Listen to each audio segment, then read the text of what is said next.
E13. Bienvenidos al Seminario Reina Valera. Yo soy Gilberto Aves, rector del Seminario Abierto, y esto es la lección número 13 de la materia Evangelismo Personal, cuyo tema es Evangelizando por teléfono y Escrituras Redentoras. Pedimos la bendición de Dios sobre el estudio de su palabra. Empecemos. Evangelizando por teléfono. Richard C. Hobbs. Es muy particular la forma de evangelizar por teléfono y llevar a otros a aceptar a Cristo. Siempre aprovecho los llamados de venta. Es una de mis formas favoritas cuando estoy en casa. En muchos casos, las personas suelen colgar el teléfono abruptamente y con malos modales. Aunque también muchas personas que están sufriendo, se sienten perdidas, y lejos de Dios aceptan a Cristo. Un buen evangelista es un buen oyente. Si usted quiere evangelizar por teléfono, necesita ser un buen oyente, y poder hacer una buena presentación del Evangelio. Recuerde bien el nombre de la persona que lo llamó y úselo en la conversación. No se apure en preguntar sobre el relacionamiento que la persona tiene con Dios. Primero, es importante establecer una comunicación de dos vías. Si usted utiliza su nombre en la conversación, será más efectivo y parecerá más familiar y afectuoso. Después que la persona termina de hablar, preséntese a sí mismo con seguridad. Establezca una conversación amistosa. Sea cuidadoso y no haga ningún comentario sobre posibles órdenes de venta que usted pudiera hacer, a menos que usted esté sinceramente interesado en el producto ofrecido. Cuando la persona termina con su presentación, es su turno para establecer una conversación general y amistosa. Algunas veces yo comienzo diciendo: yo siempre estoy interesado en la gente que llama y de dónde lo hace. Esto me permite a mí comenzar una conversación general. Usted puede preguntarle si conoce por allí una buena iglesia. Ahora, pregúntele si es a esa iglesia a la cual él asiste. Esto establecerá si esa persona asiste a alguna iglesia. Ahora, es tiempo de comenzar a escuchar con mucha atención. Guíelos en oración. Sus respuestas son muy importantes. Si usted se da cuenta que la persona demora en responderle o siente dudas, ayúdela preguntándole: ¿o sea que usted no está bien con Dios justamente ahora? Algunas veces, cuando las personas demoran su respuesta, puede significar que no tienen en claro cuál es la real condición de sus vidas. Algunas de estas personas han hecho una decisión por Cristo, pero se apartaron, y ahora tienen muchas dudas, si realmente Dios los perdona o no. ¡Qué oportunidad para guiarlos de nuevo a Cristo y a la salvación!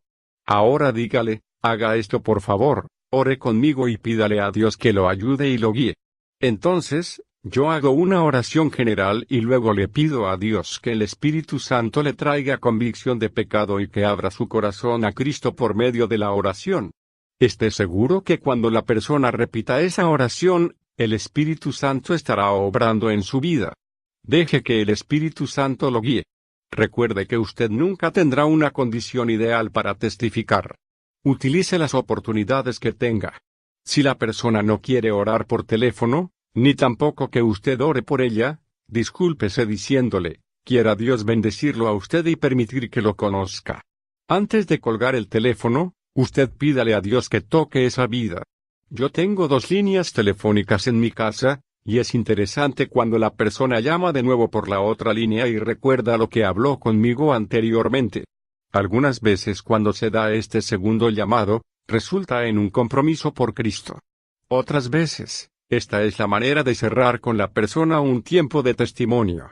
Lo cierto es que aunque la persona no acepte a Cristo, quedó sembrada en su corazón la semilla del Evangelio. Un ejemplo. Una tarde, llamó a alguien que se llamaba Natán, y llamaba desde Iowa. Vendía seguros de vida y yo aproveché la conversación para hablarle de Cristo.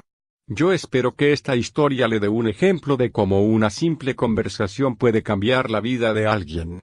Necesitamos ser consistentes en nuestro testimonio por Cristo. Demasiadas veces perdemos oportunidades de hablarles a las personas de Cristo. En este testimonio, yo aprendí algunas cosas que fueron muy interesantes. Primero, permití que Natán compartiera conmigo cuál había sido el motivo de su llamado. Yo le dije que tenía toda mi vida asegurada con todo lo que yo pudiera necesitar. Seguidamente, Yo le pregunté si él era cristiano y usé su nombre varias veces en la conversación para hacerla más personal. Él dijo que cuando era chico había hecho una decisión por Cristo, pero que ahora no estaba tan en comunión con Dios como él quisiera estarlo. También, él me contó algo de su vida, y de la oportunidad que había tenido de ir a Arizona para misionar. Yo oré por Natán y le conté lo que Dios estaba haciendo en los corazones en las calles. Él decidió rededicar su vida a Cristo, y también tomó decisión de participar en un viaje misionero. En unos pocos minutos con Natán, alguien con quien nunca me encontré personalmente, resultó en alguien que volvió al Señor. Es muy importante que tratemos de hablar al corazón de las personas con quienes hablamos. Yo alabo al Señor por la oportunidad de compartir su glorioso evangelio. Natán compartió conmigo una historia de alguien que trabajó con él y que era un fiel testimonio del poder de la palabra de Dios. Él dijo que a su amigo lo llamó una señorita en California quien trató de hablarle de Cristo. Su amigo se burló de ella y después se lo contó a su compañera de trabajo. Al siguiente día, su compañera de trabajo le dijo a su amigo que ella había entregado su vida a Cristo a raíz de lo que él le había contado, que le había dicho la señorita en California. La palabra de Dios es poderosa y nunca vuelve vacía. Esta fue transmitida por una persona inconversa a otra, de tal manera que ambos fueron salvos. Sí, es la palabra de Dios que tiene poder para salvación a todo aquel que cree. Romanos 1:16. Porque no me avergüenzo del Evangelio, porque es poder de Dios para salvación a todo aquel que cree, al judío primeramente, y también al griego. Nosotros simplemente somos los mensajeros. Comencemos a testificarle también a todos los vendedores que nos llaman por teléfono, y tengamos paciencia con aquellos que se cruzan en nuestras vidas. Aunque sea una interrupción en su diario vivir, puede ser una oportunidad para testificar de Cristo. Cuando suene el teléfono nuevamente, hable de Cristo con alguien. El siguiente pasaje bíblico lo ayudará a compartir apropiadamente con los nuevos convertidos. El hombre fue creado con la capacidad de elegir. Cuando Adán pecó, cada persona desde ese momento nació muerto espiritualmente. Romanos 5:12. Por tanto, como el pecado entró en el mundo por un hombre, y por el pecado la muerte, así la muerte pasó a todos los hombres, por cuanto todos pecaron. Pero en un solo hombre todos podemos ser justificados. Romanos 5:19.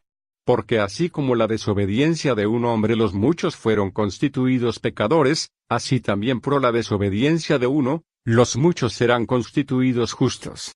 Nuestra redención solo tiene que ver con la identificación del sacrificio de nuestro Señor Jesucristo. Hebreos 12:2. Puestos los ojos en Jesús, el autor y consumador de la fe, el cual por el gozo puesto delante de él sufrió la cruz, menospreciando el oprobio, y se sentó a la diestra del trono de Dios. Cristo fue concebido por el Espíritu Santo. Lucas 1:35. Respondiendo el ángel, le dijo: El Espíritu Santo vendrá sobre ti, y el poder del Altísimo te cubrirá con su sombra, por lo cual también el santo ser que nacerá, será llamado Hijo de Dios. Jesús se despojó a sí mismo de sus divinos privilegios. Filipenses 2:7.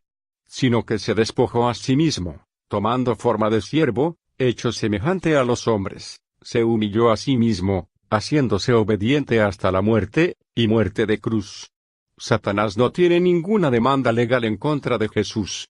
Juan 14:30. No hablaré ya mucho con vosotros, porque viene el príncipe de este mundo, y él nada tiene en mí. Jesús tomó nuestros pecados. 2 Corintios 5:21. Al que no conoció pecado, por nosotros lo hizo pecado, para que nosotros fuésemos hechos justicia de Dios en él. Él tomó nuestra maldición. Gálatas 3:13. Cristo nos redimió de la maldición de la ley, hecho por nosotros maldición, porque está escrito: maldito todo el que es colgado en un madero. Nosotros somos nuevas criaturas en Cristo. 2 Corintios 5:17. De modo que si alguno está en Cristo, nueva criatura es, las cosas viejas pasaron, he aquí todas son hechas nuevas. El mensaje de Cristo. Hechos de los Apóstoles 13:25. Mas cuando Juan terminaba su carrera, Dijo, ¿quién pensáis que soy? No soy yo él, mas aquí viene tras mí uno de quien no soy digno de desatar el calzado de los pies. 26. Varones hermanos, hijos del linaje de Abraham, y los que entre vosotros teméis a Dios, a vosotros es enviada la palabra de esta salvación. 27.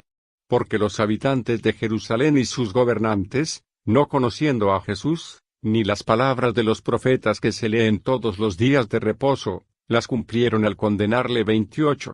Y sin hallar en él causa digna de muerte, pidieron a Pilato que se le matase. 29. Y habiendo cumplido todas las cosas que de él estaban escritas, quitándolo del madero, lo pusieron en el sepulcro. 30. Mas Dios le levantó de los muertos. Hebreos 9. 12. Y no por sangre de machos cabríos ni de becerros, sino por su propia sangre, entró una vez para siempre en el lugar santísimo, habiendo obtenido eterna redención. 13. Porque si la sangre de los toros y de los machos cabríos, y las cenizas de la becerra rociadas a los inmundos, santifican para la purificación de la carne. 14. Cuanto más la sangre de Cristo, el cual mediante el Espíritu Eterno se ofreció a sí mismo sin mancha a Dios, limpiará vuestras conciencias de obras muertas para que sirváis al Dios vivo. Gracias por estar con nosotros en el estudio de este tema tan interesante. El privilegio ha sido nuestro apoyarle en su ministerio. Estamos agradecidos por sus oraciones. Favor de recordarnos con sus ofrendas de amor que hacen posible este ministerio educativo que fortalece a la Iglesia hispanoparlante en todo el mundo. Dios le bendiga.